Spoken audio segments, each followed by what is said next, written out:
Welcome to সুমিটস kitchen. আজি মই আপোনালোকক এটা নতুন ৰেচিপি বনাই দেখাম। ৰেচিপিটো হৈছে হাঁহৰ লগত কোমোৰাৰ আঞ্জা। প্ৰথমতে আমি মাংসখিনি ভালদৰে ধুই চাফা কৰি লৈছোঁ। তাৰ পিছত এয়া আলু কাটি লৈছোঁ, কোমোৰা কাটি লৈছোঁ, 3টা পিঁয়াজ লৈছোঁ, কেইফুটামান নহৰু আৰু কেইডোখৰমান আদা লৈছোঁ।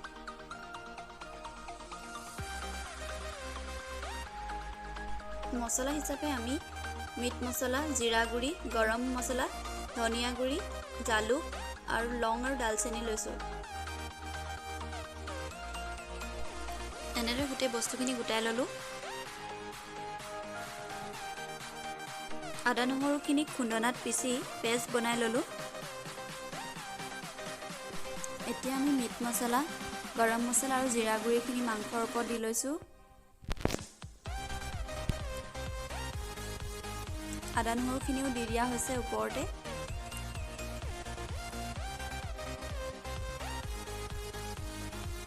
এতিয়া অকণমান হালধি দি দিম ইয়াৰ ওপৰত।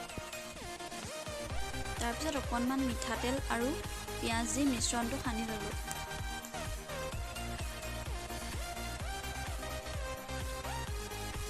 তেলত দিবলৈ পিঁয়াজ, শুকান জলকীয়া, কেঁচা জলকীয়া আৰু তেজপাত গোটাই ল'লোঁ। এতিয়া অকণমান তেল দি এয়া পিঁয়াজখিনি দি দিছোঁ। হাঁহৰ মাংসত যিহেতু তেল থাকেই, সেইবাবে তেলটো কমাই দিয়া হৈছে। এতিয়া পিঁয়াজখিনি ব্ৰাউন কালাৰ হোৱাৰ পিছত মাংসখিনি দি দিছোঁ।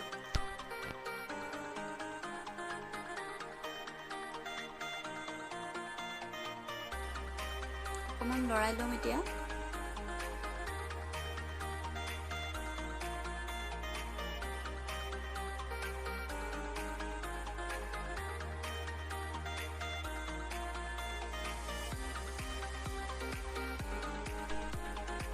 এনেদৰে অলপ সময় লৰোৱাৰ পাছত ঢাকনাখন দি সিজিবলৈ দিয়া হৈছে।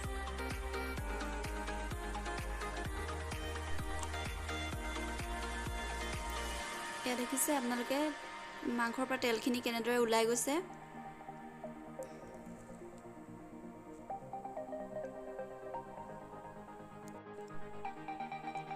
কিছু সময় ভজাৰ পিছত এয়া মাংসখিনি ভাজি হৈ গৈছে।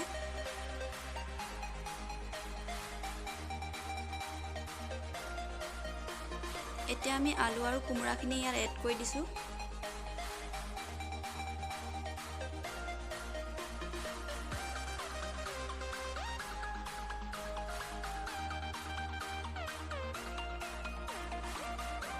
এতিয়া আমি এইখিনি ভালদৰে মিক্স কৰি ল'ম।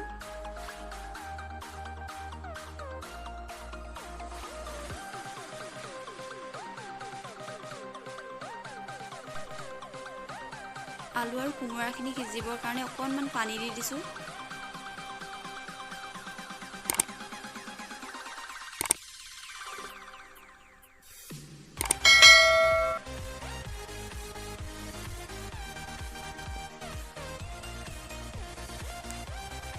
এইখিনি এতিয়া ভালদৰে সিজি গৈছে। অকণমান লৰাই পেলাই ইয়াত আকৌ পানী দি দিয়া হ'ব।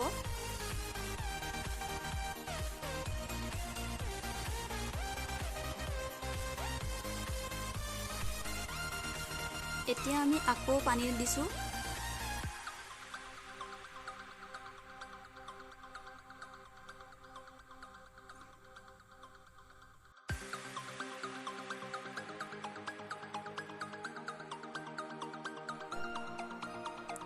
এয়া আমাৰ মাংস ৰেডি হৈ গ'ল। দেখিছে ভালদৰে উতল আহিছে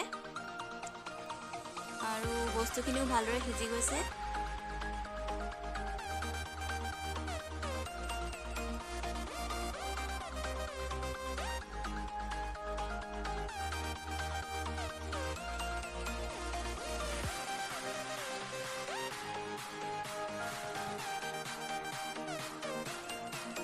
এতিয়া আমি ঢাকনাখন লগাই ষ্টভটো অফ কৰি দিছোঁ। এতিয়া মই মাংসখিনি ছাৰ্ভ কৰি দেখুৱাইছোঁ। এয়া চাওক, খুব ধুনীয়া হৈছে। আপোনালোকেও এনেদৰে বনাই খাই চাব, খুব ভাল পাব। যদি ভিডিঅ'টো চাই ভাল পালে লাইক আৰু শ্বেয়াৰ কৰিব আৰু চেনেলত যদি নতুনকৈ আহিছে ছাবস্ক্ৰাইব কৰি দিব।